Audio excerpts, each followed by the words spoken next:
আজকে আমার হাজব্যান্ড মানে তোমাদের দাদা ভাই অনেক রিকোয়েস্ট করার পরে একটা ডিশ করে খাওয়াচ্ছে। ভীষণ সহজ উপায়ে, আমি তো একবার দেখেই শিখে গেছি।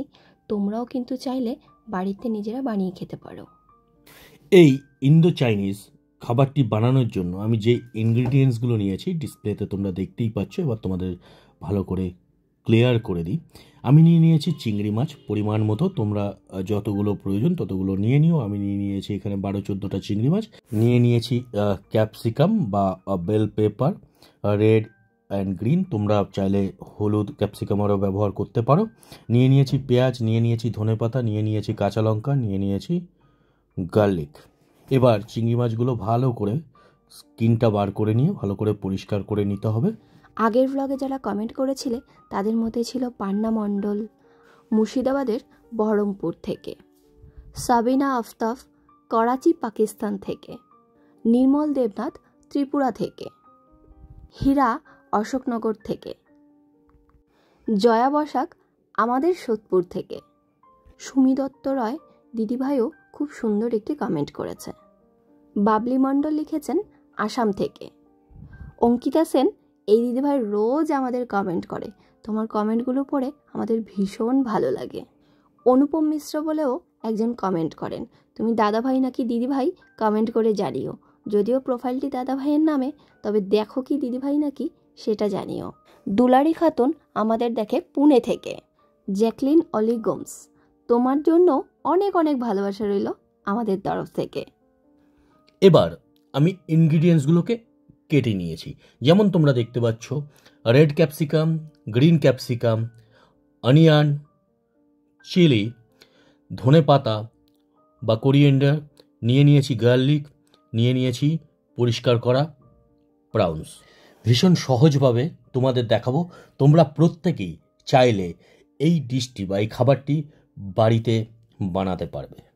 সবার প্রথমে আমি এই চিংড়ি মাছ বা প্রাউন্স বা শ্রিমগুলোকে ফ্রাই করে নেব। তার জন্য কি কি ইনগ্রিডিয়েন্টস দরকার ব্যাটারটা বানানোর জন্য, নিয়েছি এগ, নিয়ে নেব কর্ন ফ্লোর অথবা কর্ন স্টার্চ বা অ্যারারুট যেটাই বলে থাকো, নিয়ে নেব ময়দা, দেখো ময়দা নিয়ে নিলাম, তোমরা দেখতেই পাচ্ছ অল পারপাস ফ্লোর বা ময়দা, নিয়েছি কর্ন স্টার্চ, এর মধ্যে একটু অ্যাড করে নেব খুব অল্প পরিমাণে সল্ট বা লবণ। এবার পরিমাণ মতো জল দিয়ে আমরা এটিকে ভালো করে মিক্স করে নেব। তোমরা চাইলে আলাদা করে ব্যাটারটা এই উপাদান দিয়ে বানিয়ে নিতে পারো। যেহেতু ডিমটা রয়েছে সেক্ষেত্রে খুব বেশি জল দেওয়ার প্রয়োজন নেই, অল্প একটু জল দিয়ে মেখে মেখে দেখবে, যদি প্রয়োজন হয় তবে দেবে, নাহলে প্রয়োজন নেই। ব্যাটারটা তোমরা বুঝতেই পারছো যে মিক্সচারটা তৈরি হয়েছে সেটা যেন প্রাউন্সের সাথে ভালোভাবে লেগে থাকে। এইবার একটা ননস্টিক প্যান বা চাইনিজ ওক যাই বলো তোমরা, তার মধ্যে একটু তেল নিয়ে নিতে হবে। তেলটিকে ভালো করে গরম করে তার মধ্যে একটা একটা করে প্রাউন্স বা চিংড়ি মাছগুলো আমরা ছেড়ে দেবো। চিংড়িগুলো ভেজে নিতে নিতে তোমাদের কিছু কমেন্টস পড়ে শোনাই। মাম্পি মান্না লিখেছেন বর্ধমান থেকে, সালিমা বানু লিখেছেন বাংলাদেশ থেকে, কাবেরী কর লিখেছেন হাওড়া থেকে। সত্যজিৎ রয় আমার একটা ভাইয়ের মতন, ও প্রত্যেকটি ভিডিওতে আমাদের কমেন্টস করে থাকে। এভাবে একটা একটা করে প্রনস তেলে ছেড়ে দিয়ে আমাদের ফ্রাই করে নিতে হবে, আর এটা লক্ষ্য করতে হবে যখনই গোল্ডেন কালার হয়ে যাবে প্রনসগুলোকে আমরা তুলে নেব। এটি সুন্দরভাবে অনেকক্ষণ ধরে হালকা হালকা করে ফ্রাই করার পর কি সুন্দর একটি দারুণ গোল্ডেন কালার এসেছে। এটা কিন্তু আমার দেখে মনে হচ্ছিল ওইভাবেও শুধু ফ্রাইও খাওয়া যাবে। মাঝে মাঝে একটু টেস্ট বদল হলে খারাপ লাগে না, কিন্তু আমার তো বেশ ভালোই লাগে। যদিও আমি চাইনিজ স্টাইলের খাবারগুলো বাড়িতে একটু কমই বানাই, মানে হাজব্যান্ড যখন আসে তখনই হয়, তাই মেয়ের কিন্তু ভীষণ পছন্দের বাবার হাতের খাবার।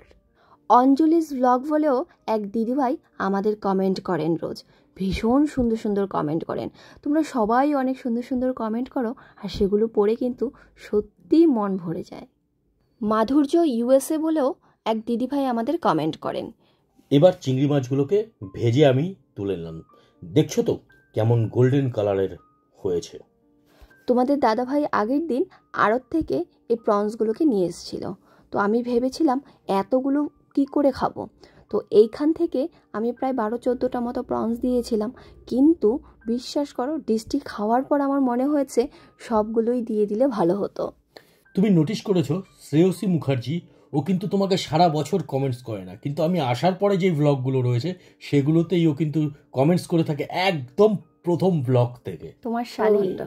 এবার আমি অ্যাড করে দেবো গরম প্যানের মধ্যে তেলটি আমি যেই তেলটি দিয়ে চিংড়ি মাছ ভেজেছিলাম সেই তেলটি নিলাম, তার মধ্যে অ্যাড করে দিলাম রসুন বা গার্লিক স্লাইস। এবার এর মধ্যে অ্যাড করে নেব সেই কেটে নেওয়া লঙ্কা, পেঁয়াজ এবং ক্যাপসিকামগুলোকে আস্তে করে ফ্রাই বা টস্ট করে নেব বা কুক করে নেব। তোমাদের দাদাভাই টস্ট করছিল আর আমি বলছিলাম ওই রকম করে যদি আমি ঘোরাতে যাই আমার তো মুখে চোখে উড়ে চলে আসবে, খাওয়ার বদলে উল্টো ডাক্তারের কাছে নিয়ে দৌড়াতে হবে। মাঝে মাঝে ডিমের অমলেট করলেও আমি খুব সাবধানে উল্টাই। পুরো যখন ফুল হয়ে যায় সেই প্যানটা আমি কিন্তু আর উল্টাতে পারি না, আস্তে আস্তে করে তখন ওটাকে উল্টাতে হয়। পুরোটাই প্র্যাকটিসের দরকার। এনিওয়েজ এবার আমি এর মধ্যে অ্যাড করে নিলাম টমেটো কেচাপ বা টমেটো সস। এবার অ্যাড করে নেব সিজওয়ান সস। এই সসটি তোমরা বাড়িতেও বানাতে পারো অথবা আজকাল এই সসটি দোকানেও কিনতে পাওয়া যায়। টমেটো সস আর সিজওয়ান সসকে আমি একসাথে নাড়িয়ে নেব ভালো করে। যখন দেখবে একটু থিক হয়ে আসছে বা গাঢ় হয়ে আসছে, এর মধ্যে আমি অ্যাড করে দেবো একটু জল অ্যাড করে দেওয়ার পর এটিকে ভালো করে নাড়িয়ে নেব, ঘুরিয়ে নেব। দেখবে একটু সসের মতন টেক্সচার আসছে, ঠিক তখনই আমি এর মধ্যে একটু অ্যাড করে নেব 1 চিমটে চিনি বা সুগার, অ্যাড করে নেব পরিমাণ মতো সল্ট বা লবণ, আর এর মধ্যে আমি অ্যাড করে নেব pinch of black pepper powder অথবা হোয়াইট পেপার পাউডার, যেটি ঘরে অ্যাভেলেবেল থাকবে সেই পেপার পাউডারটি কিন্তু তোমরা ব্যবহার করতে পারো এই সসটির মধ্যে। আমার সস কিন্তু অলমোস্ট রেডি, তোমরা দেখতেই পাচ্ছ একদম ঠিক হয়ে আসছে। তোমরা যদি এটিকে গ্রেভি করে খেতে চাও বা একটু সস রাখতে চাও তাহলে একটু জলের পরিমাণ বাড়িয়ে দেবে, যদি ড্রাই করতে চাও তাহলে জলের পরিমাণ কমিয়ে নেবে। Very simple. দেখো এবার আমি এটিকে একটি ড্রাই সিজওয়ান প্রনস তৈরি করছি। এর মধ্যে ঢেলে দিলাম চিংড়ি মাছ ভাজা বা ফ্রাইড প্রনসগুলোকে। এবার এই সসের সাথে প্রনসটিকে আমি ভালো করে টস্ট করে নেব। তোমরা এর মধ্যে কাঁচা লঙ্কা দিতে পারো, শুকনো লঙ্কা বা চিলি ফ্লেক্সেরও ব্যবহার কিন্তু করে থাকতে পারো। দেখো সসের সাথে আমি কিভাবে এটিকে টস্ট করে বা নাড়িয়ে নিচ্ছি যাতে প্রত্যেক কয়টি চিংড়ি মাছ সসের সাথে কোট হয়ে যায় বা লেগে যায়। এবার এর মধ্যে আমি অ্যাড করে নিয়েছিলাম ধনে পাতা। তোমরা ধনে পাতা যদি পছন্দ না করে থাকো এর মধ্যে স্প্রিং অনিয়নের ব্যবহার করে থাকতে পারো, তবে তোমাদের যেই ফ্লেভারটি পছন্দ সেটি তোমরা ব্যবহার করতে পারো। আবার স্প্রিং অনিয়ন বা কোরিয়েন্ডার বা ধনে পাতা এই দুটো উপাদানই কিন্তু তোমরা ব্যবহার করতে পারো একসাথে। এবার আমি প্রত্যেকটি ইনগ্রিডিয়েন্টসকে একসাথে টস্ট করে নিলাম। এবার আমার সিজওয়ান প্রনস কিন্তু রেডি। তোমরাও যদি এটি বাড়িতে ট্রাই করো অবশ্যই কিন্তু আমাদের কমেন্ট করে জানিও। কি কি কি গন্ধটা ভালো বেরিয়েছে। তাই? হ্যাঁ। তার মানে বাবা ভালো কুক করেছে। গন্ধটা নাকি ভালোই বেরিয়েছে, যেমন গন্ধ হয়েছে তেমন তার কালার হয়েছে, দেখেই একদম জিভে জল চলে আসছে। সত্যি বিশ্বাস করো ভীষণ টেস্টি লেগেছে আমার এই খাবারটি। তোমরাও কিন্তু এই অল্প কটি ইনগ্রিডিয়েন্টস দিয়ে বাড়িতে তৈরি করে ফেলতে পারো এই ডেলিশিয়াস খাবারটি। ভীষণ টেস্টি ছিল, সত্যি বলছি, একদম মাউথ ওয়াটারিং। জিভে জল না আসে কিন্তু একদমই পারবে না, তাই অবশ্যই বাড়িতে ট্রাই করো। আর আজকের ভিডিওতে তোমাদের কেমন লাগলো সেটাও কিন্তু একদম কমেন্ট করে জানাতে ভুলবে না। চলো তাহলে আমরা তিনজনই এখন এই ডিশটিকে ট্রাই করব। কেমন হয়েছে সোনা? দারুণ দারুণ। খাও। আমি পরের দিন মোমো খাবো। ঠিক আছে, আরেকদিন মোমো করে দেবো। জাস্ট দারুণ। দাও শোনা, আমি তোমাকে